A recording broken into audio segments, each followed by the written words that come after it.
Assalamualaikum warahmatullahi wabarakatuh. Welcome back with me, Mario Glass, channel kesayangan Anda. Seperti yang kita ketahui, Sony akhirnya mengungkapkan seperti apa bentuk konsol game terbaru mereka, yakni PlayStation 5.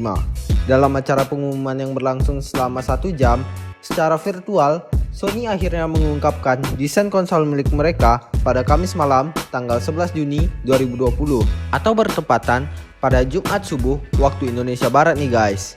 Nah, kali ini channel Mario Glass akan membuatkan 7 fakta yang mungkin kamu belum ketahui tentang PlayStation 5. Nah guys, sebelum masuk ke video ini, jangan lupa kalian tekan tombol like, comment, dan subscribe agar channel ini terus berkembang dan dapat memberikan hal informatif kepada banyak orang.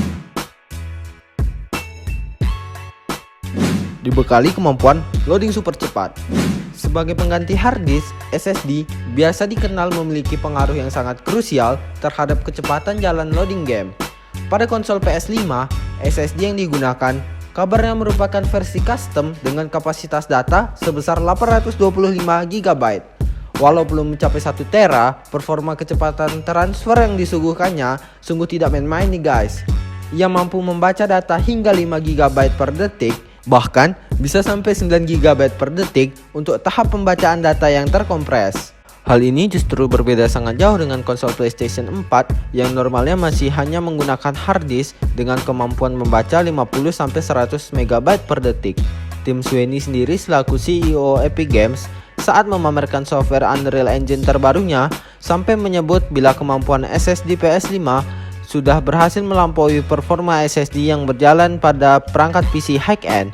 Intinya, setiap game yang kamu mainkan di sana dijanjikan memiliki proses loading yang tergolong singkat.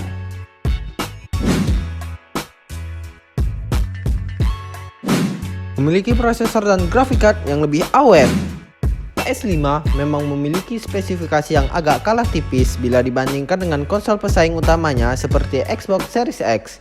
Meski begitu, hal ini masih belum cukup membuktikan bila PS5 merupakan konsol yang tergolong inferior, karena dibalik itu semua, komponen CPU dan GPU yang dipunyai oleh konsol ini masing-masing akan hadir dengan teknologi variable frequency yang sejatinya masih belum dikonfirmasi ada di Xbox Series X.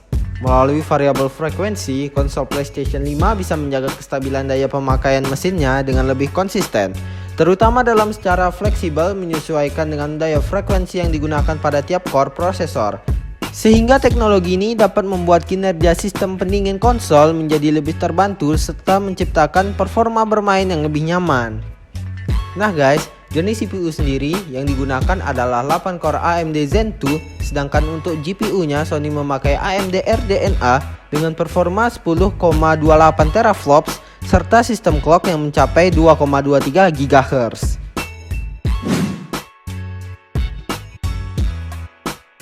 FPS plus 4K.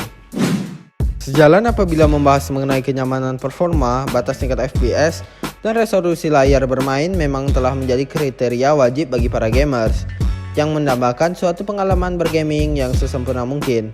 Untungnya, baik dari konsol PS5 dan Xbox Series X, 60 FPS bisa dipastikan akan menjadi pengalaman bermain yang tergolong lazim untuk kamu jumpai di sana. Dengan SSD, CPU hingga GPU yang dimilikinya, konsol PlayStation 5 sendiri diyakini bisa berjalan dengan FPS yang tidak hanya 60 saja, melainkan bisa menembus 2 hingga 4 kali lipatnya sekalipun, hingga 240 FPS.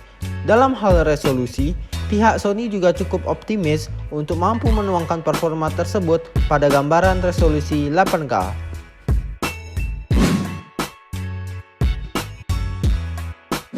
Dukungan teknologi audio 3D. Selain mengenai performa visual, konsol PlayStation 5 juga tak ketinggalan ikut siap membawakan sebuah kapabilitas tingkat audio yang sangat menjanjikan. Melalui nama Temset 3D Audio Touch, suara di dalam game PS5 sendiri nantinya betul-betul bisa dibuat terasa cukup mendetail untuk didengar.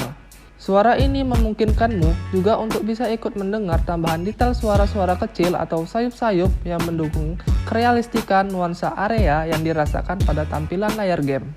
Hal ini seolah cukup menjelaskan alasan mengapa Sony sangat menyarankanmu sekali untuk menyaksikan presentasi pengumuman PS5 mereka kemarin dengan menggunakan headset.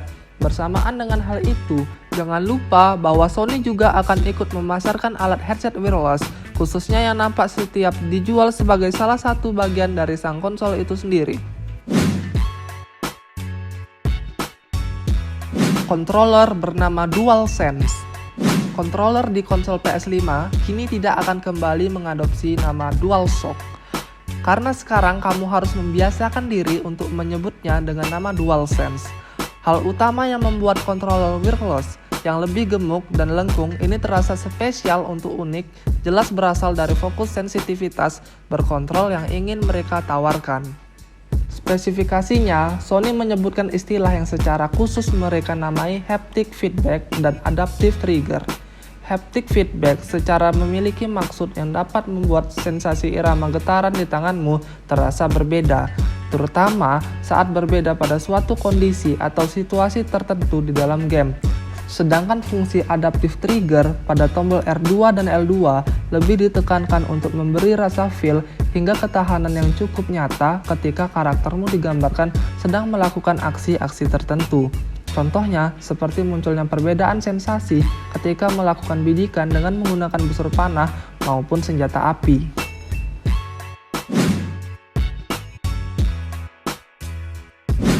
Bisa memainkan game PS4. Konsol PS5 tentu juga dirancang untuk bisa dimainkan di konsol iterasi sebelumnya seperti PS4.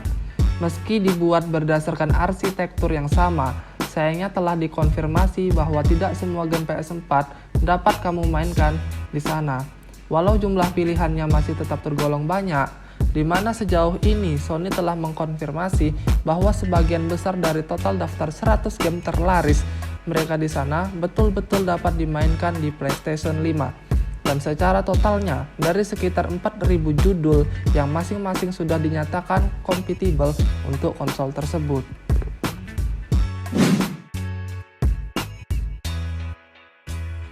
Hadir dengan dua versi. Sony memang masih belum memberikan konfirmasi mengenai kisaran harga dari konsol next gen yang satu ini. Walau begitu, mereka kemarin justru secara mengejutkan telah menunjukkan bahwa konsol PS5 rupanya akan dipasarkan langsung ke dalam dua model, yakni dalam versi standar dan digital. Perbedaan mendasar yang paling mudah dikenali dari dua versi tersebut adalah dari ketiadaan fungsi di model digitalnya dalam memainkan game-game yang bersifat fisik.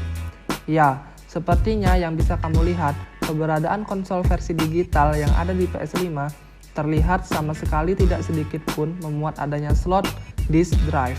Seolah bentuknya yang terlihat menjadi lebih ramping sangat disinyalir kuat bahwa versi ini akan menjadi suatu versi konsol PS5 paling ekonomis atau termurah yang bisa kamu dapatkan. Gimana nih, tertarik untuk membeli PlayStation 5? Kami dari channel Mario Glass pamit undur diri dan stay home, stay safe. Wassalamualaikum warahmatullahi wabarakatuh. Ting ting ting ting ting ting ting ting ting ting ting kling ting ting ting ting ting ting ting ting ting ting